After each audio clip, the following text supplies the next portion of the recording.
The government is shut down. And how does that affect us? Well, no one truly knows. Welcome to the ripple effect.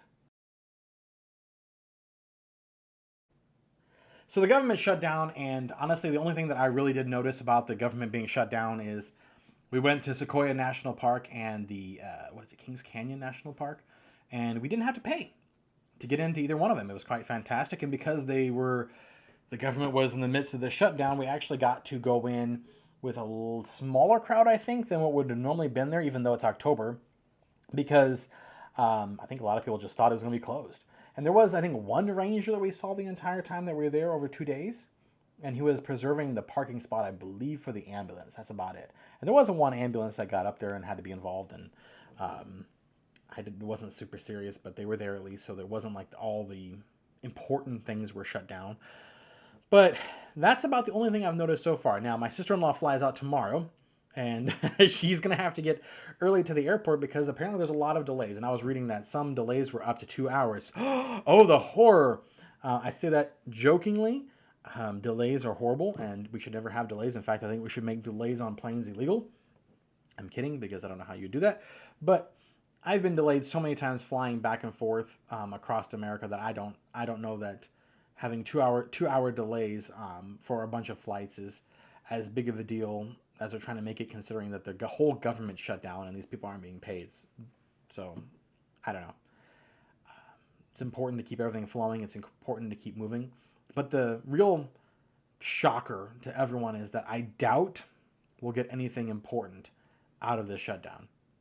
Either side, if either you're on either side, tell me you think that you're going to get that your side is going to get any meaningful change or any meaningful bargaining chip that they're aiming for out of this shutdown. It almost never happens. So just expect to be disappointed. Honestly, I'm going to tell you that. Just expect to be disappointed.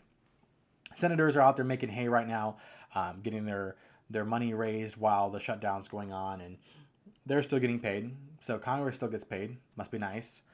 If you're a government employee that doesn't work there and you're sent home, must not be great because hey, they have no rush to pay you because they're getting paid.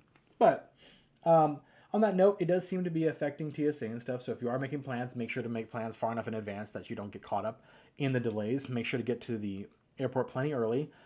You don't want it to be delayed or causing to be delayed your plane even further than what it is. So make sure that that you're doing your part right.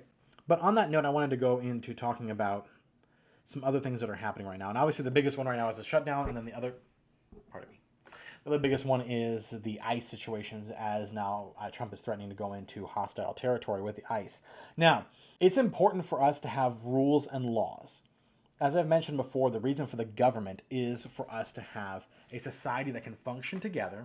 And how that works is by having someone who carries the sword, right? That talks about the fact that the government carries the sword, that they don't, that the people of the government don't carry it in vain, because they have to do their job. If we have a society where there is no government, there is no police, there is no way of enforcing the rules, then you cease to exist as a society. And when you cease to exist as a society, you're not preserving life.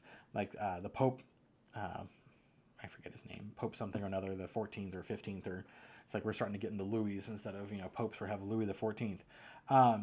But the Pope, but he went off on how you cannot be say you're pro-life and be anti-abortion and be for capital punishment, which doesn't make sense because capital punishment is actually for the preservation of life. And you say, Caleb, how can capital punishment be for the preservation of life? Aren't you taking a life?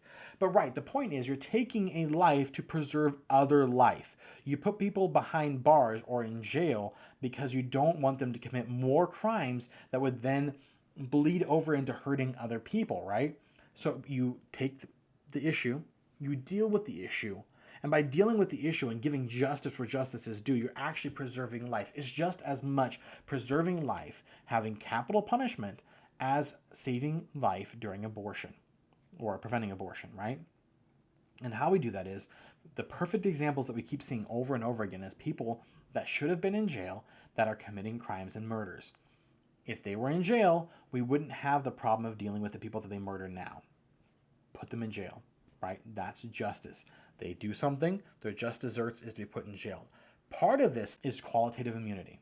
So remember I said last week, I think it was, about how the government works, that no one per se wants to take on themselves the ownership of capital punishment, right?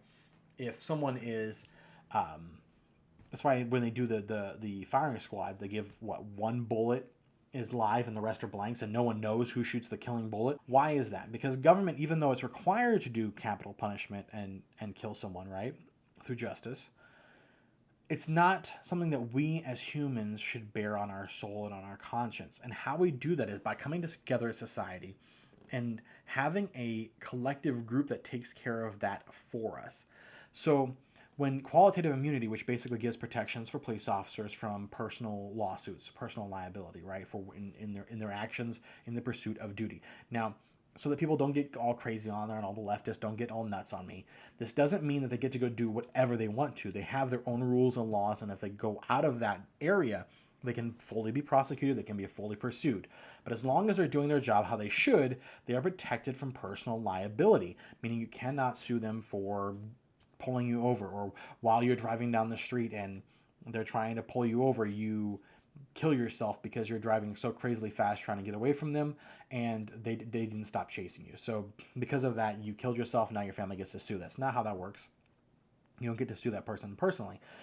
And where this applies in my brain is, I'm an electrician. Things that I do, I'm not personally liable for. Liable to the company, liable for my workmanship, but if a house burns down and I've worked on it, it doesn't mean that you get to come after me personally. What does happen is if you can prove that I'm grossly negligent in my job, right? In doing what I'm doing, if I'm grossly negligent in that, then you can, for sure. And it's the same thing with police guys. If you can prove that they're grossly negligent in their job, you can go after them. So just saying that qualitative immunity needs to be repealed, which is what some of the Democratic governors and state, city people, whatever, are saying, it doesn't make sense, because you can pursue them if they do things wrong. But what that does is prevent petty issues that would prevent them from working. If you were to tell me that I am personally liable for every wire nut that I put in, every box that I put in, every light that I put in, and you'd sue me if there's anything wrong with it, I would just simply not do it. I'd go find another job. And even though they don't want to admit that, that's what the left is really trying to do when they say that they're trying to take away qualitative immunity. So don't listen to the lie. Don't believe that kind of garbage, and just understand what it means when they say that. All that means is that in the noble pursuits of their duty, noble pursuits of my duty, I can't be sued, right? They just don't want police to do their job.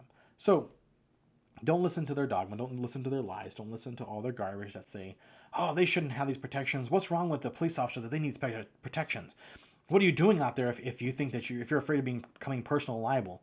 Well, ask conservatives right now how they feel about being personally liable for the words that they say. Because even though we're personally liable for the words that we say, it's different when you might have a bullet in your head because of something you say. And that really is what we're taking off the table for police. We're allowing them to have some kind of separation between their actions in the pursuit of doing justice and the public. I hope I explained that well.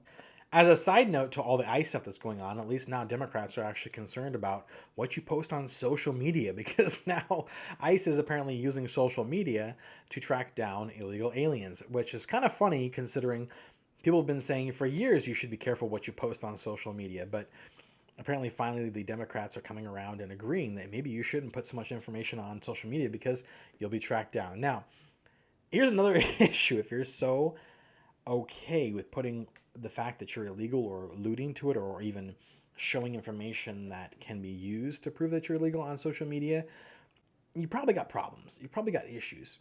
And also it says a lot about our country if you're so comfortable that you're getting caught on social media because you're an illegal alien and caught on social media. So let's get out there and reach people as much as we can. Remember, this is the ripple effect, so try to reach one person if you can today, and always try to find someone who you can talk to and win over, and try to have a good conversations, good, meaningful, open conversations. Please comment, like, and subscribe to the channel. Thank you so much.